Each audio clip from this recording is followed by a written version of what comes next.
Allah saja memuliakan muslim, apalagi kita jauh harus lebih menghormati, karena Allah saja menghormati sesama muslim.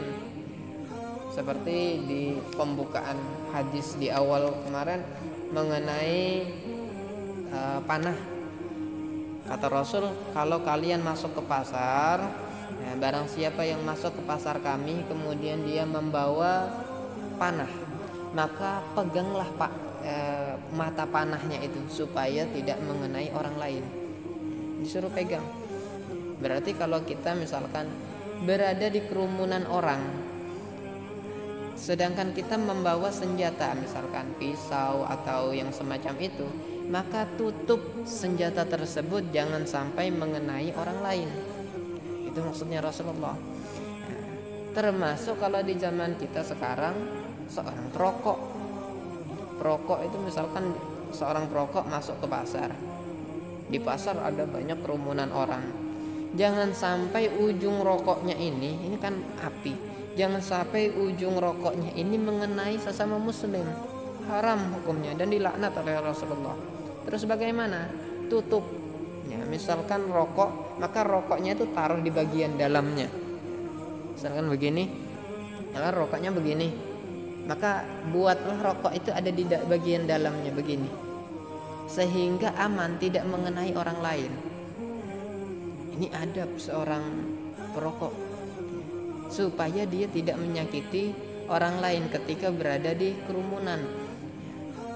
Masalah hukum rokoknya sendiri kan sudah dibahas oleh ulama, terjadi ikhtilaf ulama, ada yang mengatakan haram, ada yang mengatakan cuma makruh saja, dan tidak ada yang mengatakan mubah. Ya, pendapat ulama antara makruh atau haram. Cuma intinya bukan cuma rokok ya, apa saja, semua perbuatan kita jangan sampai menyakiti saudara kita sesama muslim. Babu sitri auratil muslimin, bab menutup auratnya sesama muslim. Yang dimaksud aurat di sini aib. Wan nahyu, dan larangan, an isya'atiha, dari menyebarkan aurat muslim, li ghairi daruratin, untuk selainnya dalam keadaan darurat. Haram artinya kita menyebarkan aurat aib sesama muslim.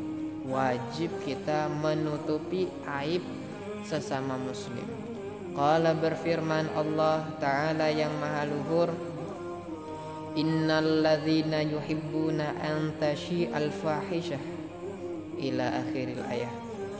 Inna, sesungguhnya, alladzina, orang-orang, yuhibbuna, yang menyenangi, antasyi'a, untuk menyebarkan, al-fahishatu, kejelekan atau aib, fil ladzina, di dalam orang-orang amanu, yang beriman, lahum, bagi mereka, orang yang menyebarkan aib sesamanya, menyebarkan berita yang tidak enak, apalagi beritanya itu fitnah. Karena ayat ini turun sebagai respon Allah terhadap orang yang memfitnah Siti Aisyah radhiyallahu anha. Siti Aisyah radhiyallahu anha itu suatu ketika dalam perjalanan bersama Rasulullah, kemudian kalungnya Siti Aisyah itu terjatuh. Maka Siti Aisyah mencari kalungnya tersebut. Rombongan tidak mengetahui bahwa Siti Aisyah sedang mencari kalungnya sehingga berangkat. Maka Siti Aisyah tertinggal dari rombongan. Nah, Siti Aisyah yang menyadari dia ketinggalan segera menyusul.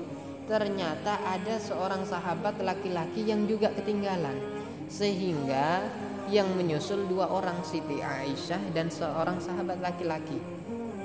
Nah, muncullah orang-orang munafik memfitnah Siti Aisyah. Katanya Siti Aisyah berselingkuh dari Rasulullah. Sampai-sampai Rasulullah pun terbakar api cemburu. Rasulullah bersedih, Rasulullah marah ya, gara-gara fitnah keji tersebut. Nah, Allah merespon hal itu dengan ayat ini. Orang-orang yang menyebarkan berita yang tidak enak, bisa jadi benar, bisa jadi itu fitnah saja, terhadap orang-orang yang beriman, lahum ialah bagi mereka azabun ialah siksaan alimun yang pedih, fid dunya di dunia ini, wal akhirati dan di akhirat. Janjinya Allah, orang yang suka menyebarkan aib orang lain, menyebarkan berita-berita yang tidak enak tentang seorang muslim, baik pribadinya maupun kehormatannya ataupun keluarganya atau lembaganya, maka Allah akan memberikan azab pada orang yang semacam ini fid dunya, di dunia ini sekarang, wa fil akhirah, dan nanti di akhirat. 2 kali akan diazab oleh Allah. Misalkan ada orang memfitnah si A, bisa jadi si A itu memang melakukan perbuatan tersebut, bisa jadi, maka ini namanya membuka aib atau ya semacam membuka aib. Kemudian Allah akan memberikan azab kepada si A ini di dunia ini, berarti sebelum dia mati, karena batasnya dunia ketika seseorang itu dicabut nyawanya. Sebelum itu dunia. Nah, ketika dia masih di dunia ini, Allah sudah memberikan azab yang sangat pedih. Nanti di akhirat masih ada balasan selanjutnya. Jadi dibagi oleh Allah. Jangan sampai kita termasuk orang yang seperti ini. Na'udzubillah.